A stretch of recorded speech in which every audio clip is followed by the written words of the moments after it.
Good morning, class 8th. Students, we are on chapter number 3. Why do we need a parliament? And in the previous class, we have discussed the introductory part of the role of the parliament, and we have discussed the three major points. And today we will discuss these three points in detail. So first point is to select the national government. जो parliament है उसका role क्या है? सबसे first rule है, उसका काम है नेशनल गवर्नमेंट को सिलेक्ट करना जो कि हमारी कंट्री को रूल ओवर करेगी. नाउ अब जो पार्लियामेंट है वो मेजर 3 सेक्शंस में डिवाइडेड है या फिर इन तीनों से मिलकर पार्लियामेंट बनती है. फर्स्ट प्रेसिडेंट, प्रीवियस क्लास में प्रेसिडेंट बताए थे कौन है? श्री रामनाथ कोविंद. राज्यसभा, लोकसभा, इन दोनों के स्पीकर के नेम भी मैंने बताए थे. राज्यसभा के स्पीकर हमारे vice president Venkaiah Naidu and Lok Sabha के स्पीकर श्री ओम बिरला. तो तीनों से कंप्लीट हो गए हमारे लिए पार्लियामेंट बनती है. पार्लियामेंट इन 2 सभाओं से बनती है, बट इनके अगर हम हेड बोलेंगे तो वो हेड प्रेसिडेंट है. तो इन तीनों को मिक्सअप करके इन तीनों को ये तीनों ही पूरा करती हैं पार्लियामेंट को. Now let's discuss why do we to select the national government. So अपनी बुक्स अपने साथ रखेंगे आप सभी. Parliament of India consists the President, the Rajya Sabha, the Lok Sabha. After the Lok Sabha elections, a list is prepared showing how many MPs belong to each political party. जब elections हो जाते हैं तो तब ये देखा जाता है कि हर political party से कितने MPs हैं. MP, Member of Parliament. For a political party to form the government, they must have the majority of elected MPs. अब एग्जाम्पल हम लोगों ने ले लिया कि मेजॉरिटी वाले लोग ही पार्टी को गवर्नमेंट को फॉर्म कर सकते हैं. ठीक है, तो मान लिया कि 4 तरीके की पार्टीज़ हैं हमारे इंडिया में. अब 4 तरीके की पार्टीज़ ने, 1 पार्टी ने इतना, 2 पार्टी ने इतना और 3 पार्टी ने इतना जो वोट्स थे उतने लिए, और 4th पार्टी ने अराउंड 75% वोट ले लिए. तो कौन सी पार्टी मेजॉरिटी होती है? 4th party. और 4th पार्टी ही गवर्नमेंट को फॉर्म करेगी. तो यही बात है, जो पार्टी मेजॉरिटी में आती है, मेजॉरिटी मीन्स जिसको नंबर्स ऑफ वोट ज़्यादा मिलते हैं वो ही गवर्नमेंट की फॉर्मेशन करती है. Now since there are 543 seats, आपको लिस्ट दे दी गई थी कितने मेंबर्स को कितनी सीट्स, मतलब कितनी पार्टीज़ को कितनी सीट्स मिली थी. 543 सीट्स हैं. वैसे 545 होती है. 2 एंग्लो इंडियन सीट्स हैं जो कि प्रेसिडेंट चूज़ करते हैं. सो members in Lok Sabha to have majority, a party should be at least half the number. Example 272 votes तो मिलने ही चाहिए अगर उसे मेजॉरिटी की पार्टी बननी है, और मोर मतलब 272 तो मिनिमम, मतलब ये आधा है. इससे ज़्यादा मतलब ये बेस है आपका. इससे ज़्यादा अगर आपको 300 समथिंग मिल रही है, जो कि मिली है, याद रहेगा आपको. सो अगर इससे ज़्यादा मिलती है तो आप मेजॉरिटी की पार्टी हैं और आप गवर्नमेंट को फॉर्म करेंगे. ना एक मेजॉरिटी की पार्टी होती है, एक अपोजिशन पार्टी होती है. हर बात किसी को पसंद आई ज़रूरी तो नहीं है. आज मुझे पसंद है, किसी और को बिल्कुल पसंद नहीं होगी तो वो मेरी अपोजिशन में हो गया. ओके, सो एक रूलिंग पार्टी है, एक अपोजिशन पार्टी है. तो यहाँ पे मैंने अपोजिशन लिखा है, उसके बगल में मैं रूलिंग लिख देती हूँ. सो ये रूलिंग पार्टी है जो कि अब रूल करेगी जिसे मेजॉरिटी से ज़्यादा वोट मिले हैं या मेजॉरिटी तक वोट मिले. अब अपोजिशन लीडर होता क्या है? The opposition in parliament is formed by all the political parties that oppose the majority party और कोएलिशन फॉर्म. यहाँ पर कोएलिशन को नीले कलर में पॉइंटेड किया है. मैं बताऊँगी कोएलिशन फॉर्म क्या होता है. So the largest among these parties called opposition party. तो जो हार गई वो सारी की सारी अपोजिशन पार्टी हैं. अब अपोजिशन पार्टी वो बनेगी जो सबसे ज़्यादा जिसके पास वोट हैं. मीन्स यहाँ पर लाइन लिखी है the largest among these party. इन सभी में कौन सी पार्टी बड़ी होगी जिसके पास ज़्यादा वोट्स होंगे? वो होगी इनकी अपोजिशन पार्टी. तो रूलिंग पार्टी भी इम्पॉर्टेंट है, वहीं पर अपोजिशन पार्टी का भी इम्पोर्टेंस है.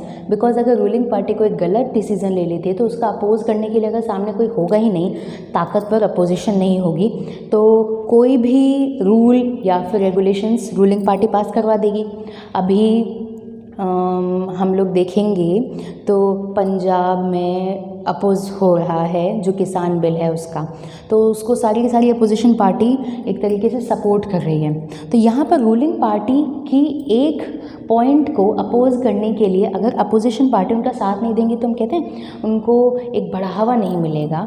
तो एक पुश लेने के लिए कोई भी बात अगर रूलिंग पार्टी किसी को पसंद नहीं आ रही है तो अपोजिशन पार्टी उसका विरोध करती है, उन्हें दिखाती है, तो कहते हैं आईना दिखा रहे हैं कि आप यहाँ पर गलत हैं। मैं ये नहीं कह रही कि उस टाइम पर वो लोग सही हैं या गलत हैं, बट मैं एक एग्जांपल दे रही हूँ यहाँ पर कि अपोजिशन पार्टी एक तरीके से अपोज करती है उनकी गलत बातों को। Now we will move forward to a next paragraph. One of the most important function of the Lok Sabha is to select executive. ये हम लोग फर्स्ट चैप्टर में पढ़ चुके हैं, executive, legislature and judiciary.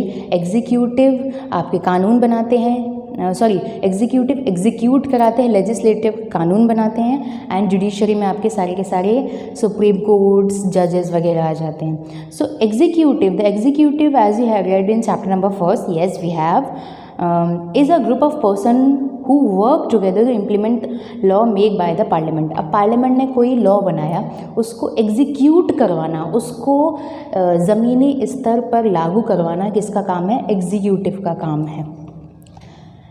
This executive is often what we have in mind when we use the term government। The prime minister, अब इस पूरी गवर्नमेंट की मीन्स रूलिंग पार्टी के गवर्नमेंट के हेड कौन है, लीडर कौन है? वो हैं prime minister. Who is the prime minister? Shri Narendra Modi. Okay, the prime minister of India is the leader of the ruling party in Lok Sabha. Here you can see that Lok Sabha. From the MPs who belong to her party. अब इनकी party से जो भी MPs belong करते हैं वो जीत के आए हैं, अब वो क्या करेंगे? अपने काम का बंटवारा कर देंगे। कोई भी बड़ा फंक्शन होता है घर में, मान लिया बर्थडे पार्टी हो गई, तो हम काम डिवाइड करते हैं। केक लाना आपका काम है, ठीक है, डेकोरेशन आपका काम है, सभी जो गेस्ट हैं उनको फ़ोन करोगे आप, उनको ग्रीट करोगे आप, पेस्ट्रीज़ का ये, तो हम लोगों ने डिपार्टमेंट बांट दिए, ठीक है।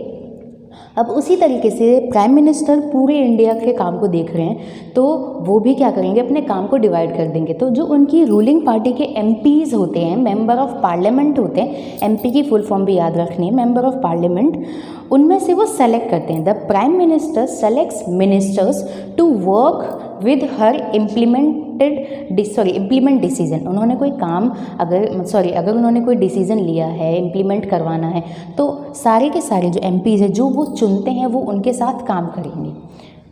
These ministers then take charge of different areas of government functioning like health, education, finance, etc. जैसे हमारे मिनिस्टर्स होते हैं, health minister, finance minister, defence minister, जो कि मैं आपको 7th क्लास में लिखवा चुकी हूँ। एक बार मैं इस स्लाइड के साथ भी हमारे कुछ मेजर मिनिस्टर्स के नाम ऐड कर दूँगी कि इनकी मिनिस्ट्री के अंडर कौन कौन आते हैं। ये चेंज होते रहते हैं एज़ पर अगर नीड होती है, तो जैसे अगर मनोहर पार्रिकर की डेथ हो गई थी तो उनके बाद नेक्स्ट कौन बने थे, तो हम लोगों ने ये सब पहले तो हम लोगों ने पिछली क्लास में चीफ मिनिस्टर्स देखे थे। अब हम आपको मिनिस्टर्स, इनकी जो मिनिस्ट्री है, कैबिनेट मिनिस्टर जिसे बोलते हैं, उसकी एक मैं लिस्ट इसमें इंसर्ट कर दूँगी। Now often times in the recent past it has been difficult for a single political party to get majority. अब ज़रूरी नहीं है कि ये जो 75% है इसे मिल ही गए, ठीक है। इस डायग्राम को हम अब दूसरे नज़रिए से देखते हैं। 4, 5, 6 पार्टीज़ हैं, ठीक है। इस पार्टी को इतने मिले, इस पार्टी को इतने मिले और थर्ड पार्टी को इतने मिल गए, ठीक है। 1, 2, 3, 4, 5, 6।